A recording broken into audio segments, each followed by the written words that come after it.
今天我们将采用一个古老、充满争议的投资策略——马丁格尔策略来做回测计算。股票市场中，马丁格尔策略就是在股价下跌时增加投资，以较低的平均成本获得更多的股份，然后在股价上涨并达到盈利目标时，一次性卖出获利了结。如此周而复始，持续跟踪股价操作。现在，我们就设定一些参数，让 Stocktiny AI 帮我们生成程序，对31重工600031 SS 进行回测计算。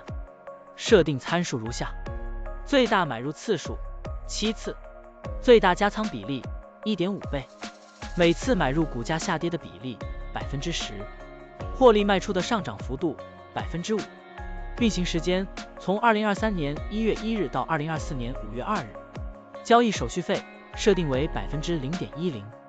好了，按照上面的设定，程序运行的结果是累计交易15次，期末持仓价值10.2254.84元，盈利 2.25%。 相比持仓不动，多盈利负 0.97%。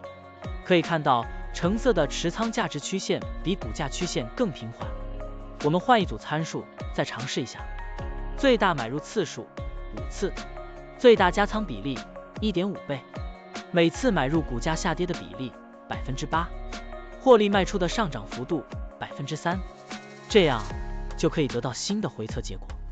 累计交易25次，期末持仓价值10.7948.01元，盈利 7.95%。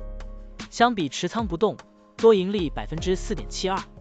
股票的波动特性不一样，盈利效果就不同，参数设定不同，盈利效果也会不同。怎样找到最优的组合呢？请评论区留言，让 Stocktiny AI 来帮助你。